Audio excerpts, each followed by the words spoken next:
Good day and good evening sa mga listeners ng aming programa. Pakinggan po natin ang istoryeng ibabahagi ko sa inyo. Kasalukuyang nagtatabas ng mga tuyong dahon sa kanyang bakuran ang ginang na si Mrs. Denilyn Santiago o Denden sa kanyang mga kaibigan at kamag-anak. 36 years old at may katangkaran. Nakakasilaw ang kaputian at kakinisan ng balat.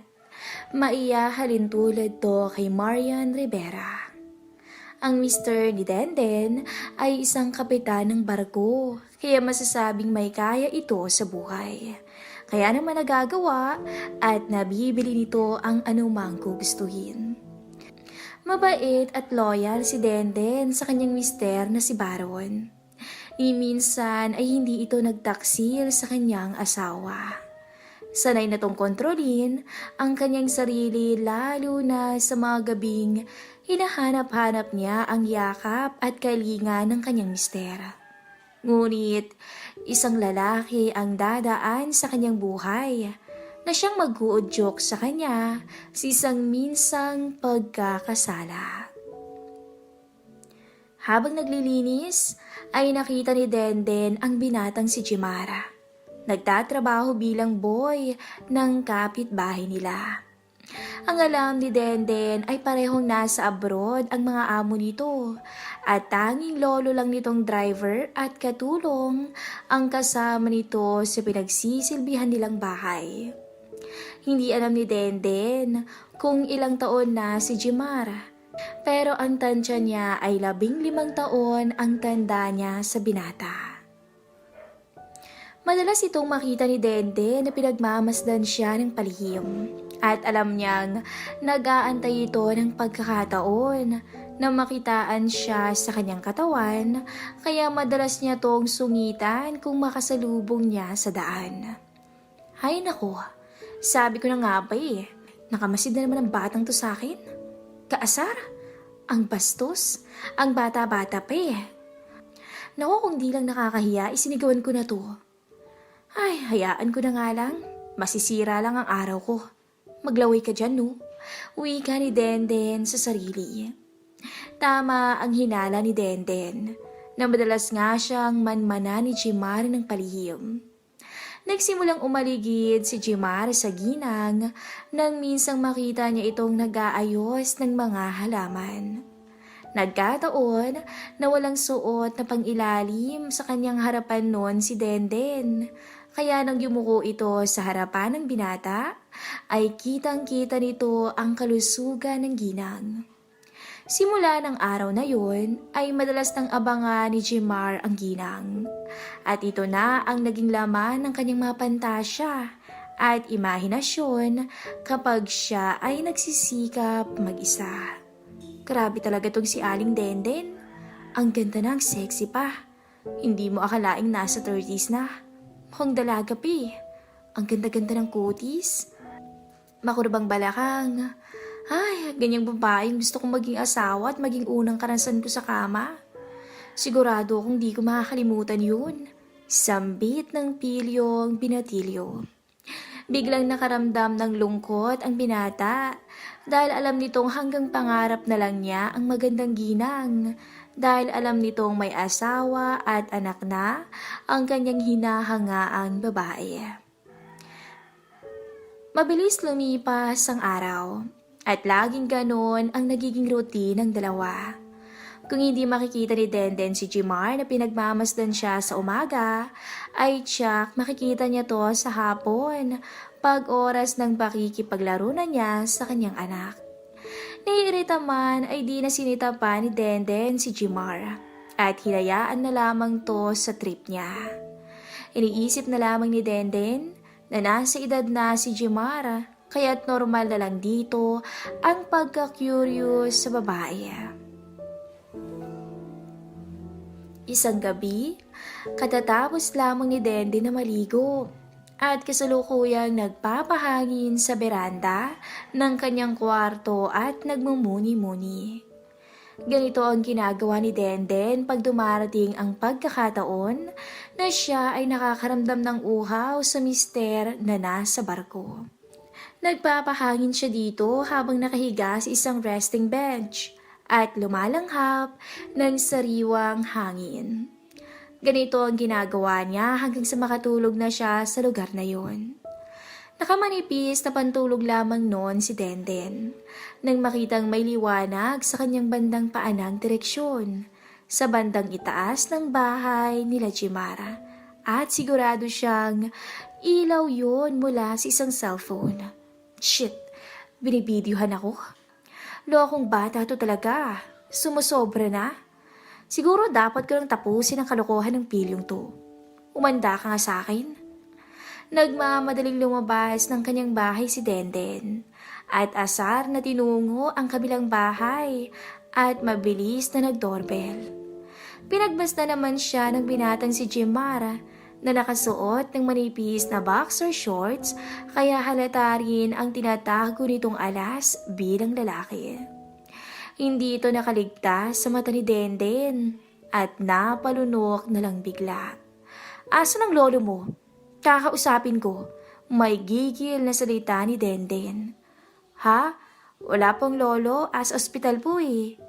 Hindi inaalis ang tingin sa katawan ng babae na tanging manipis na tela lamang ang nakatakip. Talaga? Hindi ako naniniwala. Sagot ni Denden na pinagpapawisan na dahil sa nakikitang malaking bukol sa boxer shorts ng binata. Halika sa loob nyo, titingnan ko. Dagdag pa niya. Po? Bakit po ba? Basta, gusto ko siyang makausap. Pumasok sa loob ng bahay si Denden at pilit hinahanap ang matanda. Kailangan ko siyang kausapin para pagsabihan ka. Tao po? Tao po? Mang Rex? Mang Rex? Wala po talaga si Lolo. Ano po bang kasalanan ko? Nagmamaang-maangan ka ba? Biglang harap ni Denden kay Jimara at naabutan pang sa bandang ibaba niya nakatingin ang binata. Akala mo hindi kita nakikita na laging nagmamanman sa akin? At ngayon nag-video ka pa. Tama ba yun? Baka sa mukha ni Jimar ang pagkabigla. Ngunit mas nagulat siya sa nakikitang nakakatakam na ganda ng ginang na si Denden. Si Denden naman ay ramdam ang pagkauhaw dahil natuklasan nito mukhang may ibubuga pala ang binatang kinaiinisan niya. Dito ay may naisip na kalokohan ng ginang.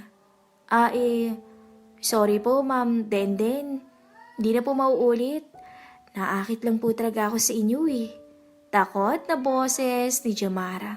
Sorry po talaga. Sorry? Ngayon nga lang hindi maalis ang tingin mo sa harapan ko eh. Ang bata-bata mo pa, ang hilig mo na. Sorry po. Eto bang gusto mo? Ang sabi ni Denden at bigla nitong inalis ang kanyang pantulog at inihagis sa sahig. Hayan! Titigan mo na. Pagmasdan mo na ng gusto para di ka na mahirapan. Gulat na gulat si Jimar nang makita ang kaputing kutis ni Denden at ang kabuuan nito sa malapitan. Nanlaki ang mga mata ng binata ng mga oras na yun. Hindi niya akalain na ganito pala ang itsura nito sa malapitan. Biglang lumakas ang tibok ng kanyang puso. Manghang-mangha si Jimar sa nakakaakit na ginang at sobra ang kaba ang nararamdaman nito sa mga oras na yun na para bang lalagnatin na to ng todo. Samantala, nawawala na ang kontrol ni Denden sa kanyang sarili. Unti-unti na siyang nilalamon ng kahinaan bilang babae at gusto na niyang patulan ang binatang labis na humahanga sa kanya. Huminga ng malalim si Denden at hinawakan ng kamay ng bata. Tinitigan niya to sa mata. Jimar, ibibigay ko sa iyo ang nais mo. Basta kailangan, walang makakaalam ng gagawin natin ha? At titigilan mo na ako pagkatapos nito. Huwag mo na akong guluhin pa, malinaw ba? Nagkakaintindihan ba tayo, ha, Jimar? Opo, opo, pangako po yan. Good.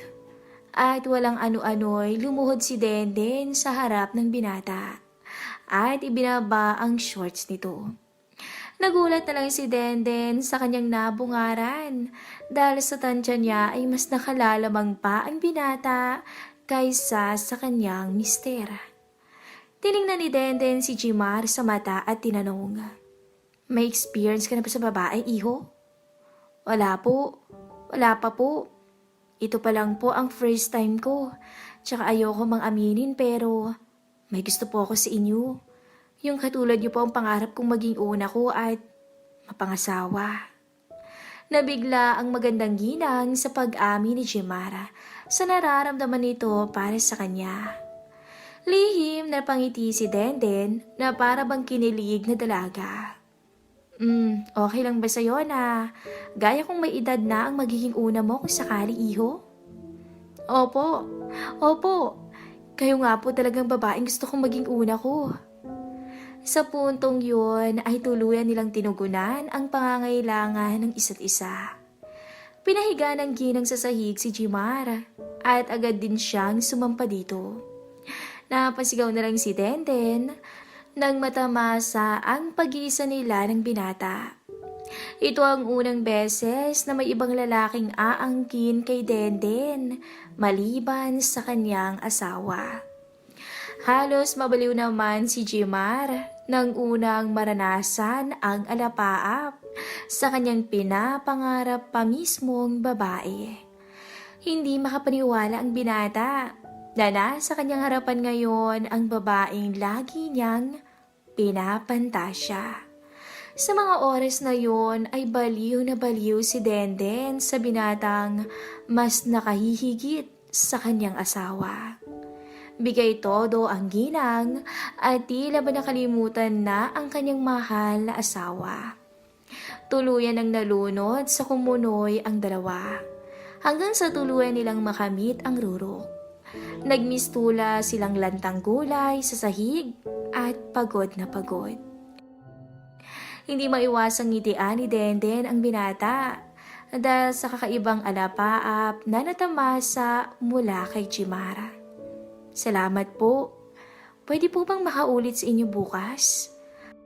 Tanong ng pilyong binata. "Alam mo, iho, may asawa at anak na ako. Aminado akong kasalanan ko rin at pumatol ako sa'yo. Kahit alam kong parang nanay mo na o di mo ko kung tutuusin. Sana mapatawad mo ko pero baka ito na ang huli natin. Marami ka pang makikitang babae na masihigit pa sa akin.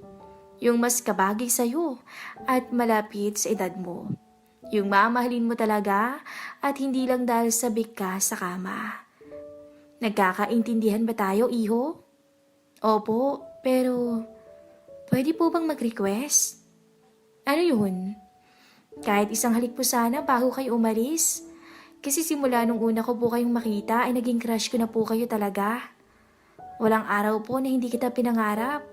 Hanggang sa malaman ko na may asawa at anak na pala kayo." Nakita ni Denden ang labis na pagkalungkot ng binata.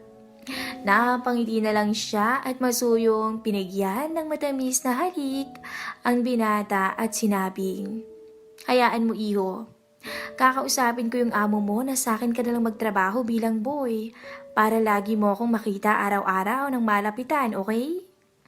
Labis na natuwa ang binata sa narinig at niyakap ng maigpit si Denden. Nagpaalam na si Denden sa binata at umuwing masaya sa kanyang tahanan. Hanggang dito na lang po ang ating story.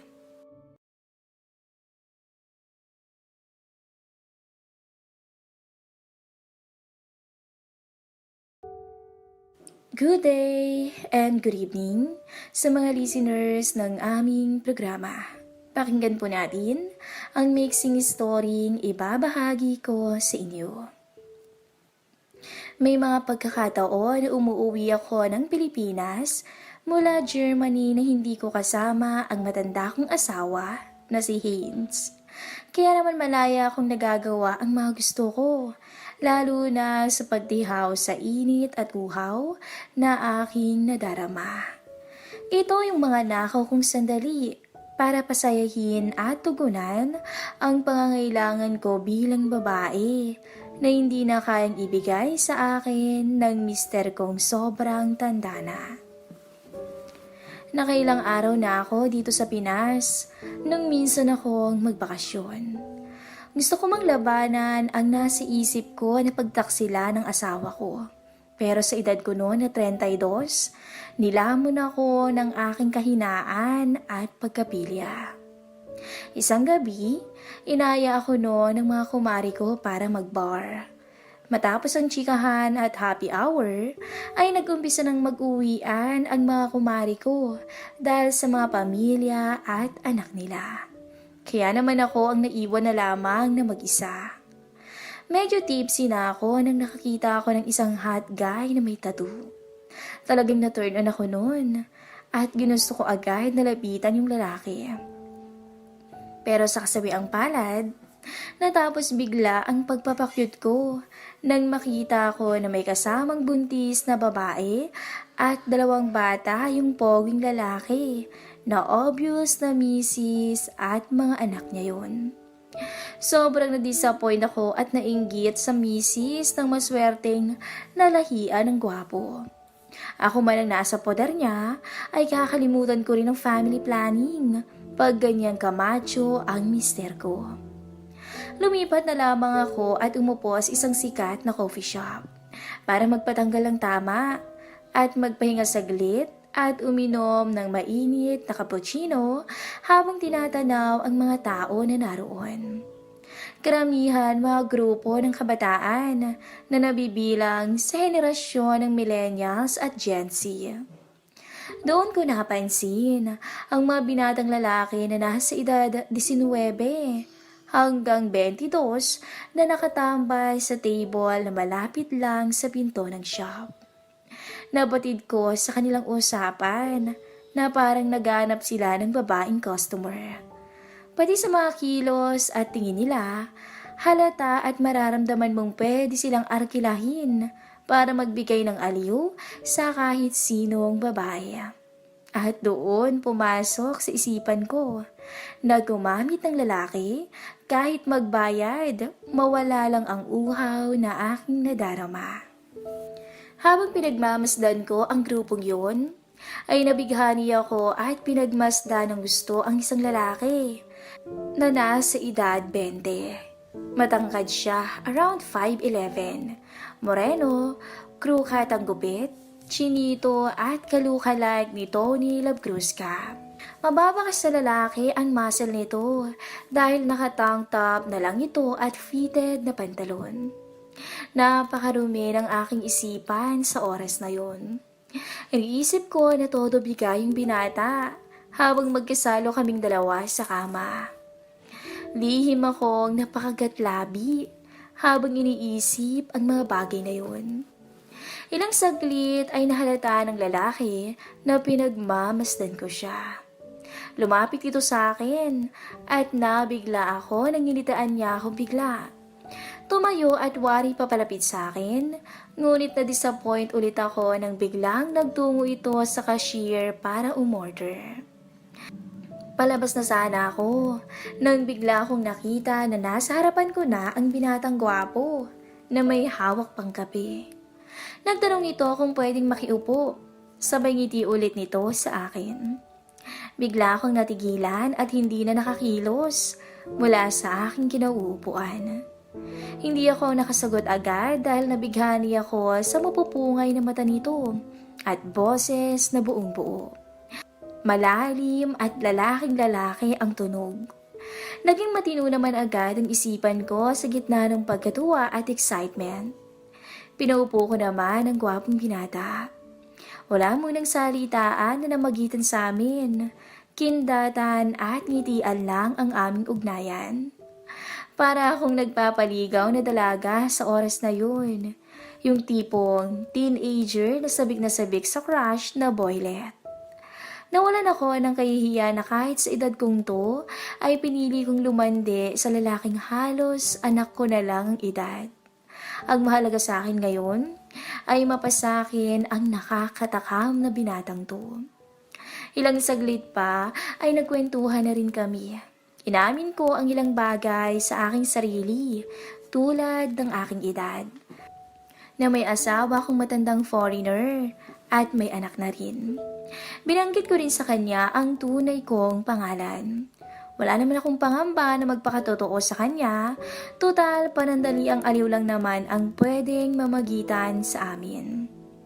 Dito ko nalaman na Jack pala ang pangalan niya.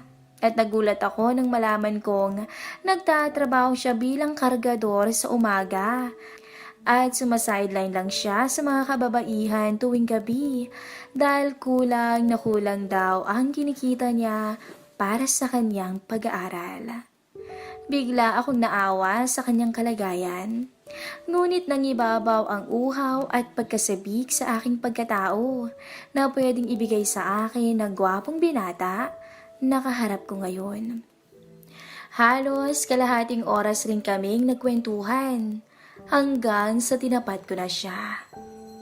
Jack, iho, hindi ko na patatagalin pa ha? Magkano ba? May kaba at excitement na tanong ko. Umusog palapit si Jack sabay bulong. 5,000 na lang para sa'yo, Tita Laika. 10K sana eh. Pero discount ko na sa'yo. Kasi mukhang mag-e-enjoy din naman ako eh. Gawin mo lahat ng gusto mo sa akin magdamag. At gagawin ko rin ang gusto ko. Sabay ngiti niya sa akin. Sige, call ako. Tara na, iho. Sabay tayo ko, dala-dala ang aking handbag. Wala na akong pakialam kahit magkano. Basta maranasan ko lang ang tunay na alapaap na maaaring ibigay ng binatang to. Sumunod agad si Jack at sabay punta sa taxi stand. Habang naghihintay ng taxi, pansin ko ang kanyang tangkad kesa sa akin. Sa height ko na 5'3", halos abot lang ako sa balikat niya. Hanggang sa nakasakay na kami papuntang hotel sa bandang Pasig. Habang nasa loob ng taxi, ay talagang agresibo ang binatang si Jack. Sinunggaban niya agad ako sa labi. Inalikan niya ako sa leeg at patok. Nakita ko na panay ang sulyap ni Manong driver sa rearview mirror at tipong nag-e-enjoy pa sa napapanood. Nang makarating na kami sa hotel, agad kaming bumaba at nag-walk-in na lang. Si Jack na mismo ang umasikaso sa pag-check-in. Inabot ko na lang sa kanya ang pambayad. 12 hours ang kinuha namin ayon sa napag-usapang hanggang umaga kami. Pagpasok namin sa room ay agad itong sinarado ni Jack. Palibhasa, malaking lalaki siya at maskulado kaya wala akong nagawa nang bigla niya akong buhatin. Gigil na binuhat ako papuntang kama. Nagkatinginan muna kami na para bang magkasintahan at bigla siyang nagsalita. Alam mo, Ma'am Laika, kawig mo yung dati kong girlfriend noon. Siguro kaedad niyo rin siya. At siya yung sumusuporta sa aking pag-aaral nung yumaong aking mga magulang dahil sa aksidente. Medyo nangilid pa ang luha ni Jack habang binibigkas ang mga salitang yun. Ramdam ko ang lungkot sa kanyang mga mata. Ha? Bakit? Nasaan na ba siya ngayon? Bigla na lang hindi nagparamdam eh. Ang balita ko, sumama daw sa ibang lalaki. Dito ay mas baka sa mukha ni Jack ang lungkot at panghihinayang na para bang minahal niya na talaga ng sobra ang babae. Huwag kang mag-alala, iho. Andito ako. Halika nga't susulitin natin ang gabing to. Sa puntong yon, biglang napalitan ng ngiti ang malungkot na mukha ng binata. Agad niyang inalis lahat ng telang nakaharang sa aking katawan at bumungad sa kanya ang aking mga pinakatatago na para lamang sa aking mister. Halatang lalong nanggigil si Jack sa nabungaran at agad niya akong niyakap at binigyan ng matamis at matinding halik. Halos wala akong magawa at hindi makakilos dahil mapuwersa at malakas ang binata. Para akong hihimatayin sa kaliting bumalot sa aking pagkatao.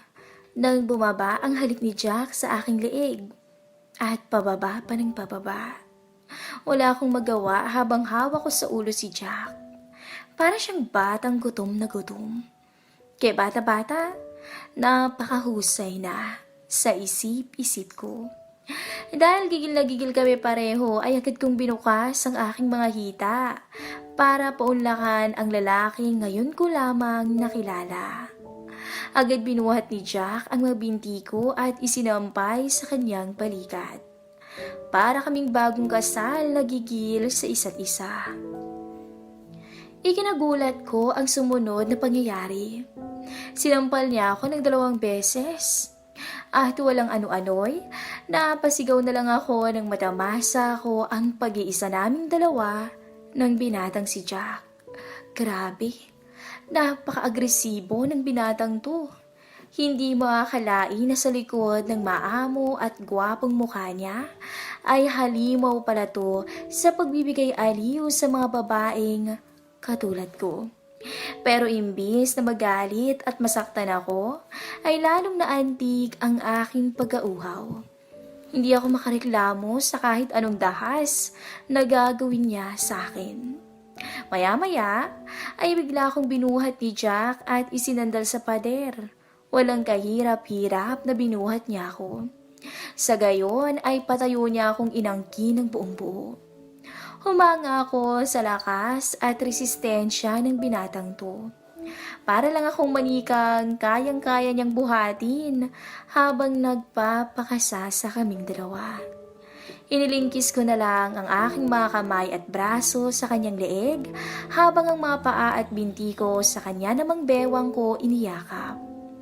Labis ang aliw at saya na nadarama ko ng mga oras na yun. Para akong nasa alapaap, kasama si Jack. Nakatitig lang ako sa kagwapuhan ng binatang to habang walang humpay kami sa bawal na sandali. Binigyan ko siya ng matamis na halik at tumugo naman siya para kaming tunay na mag-asawa ng mga oras na yun.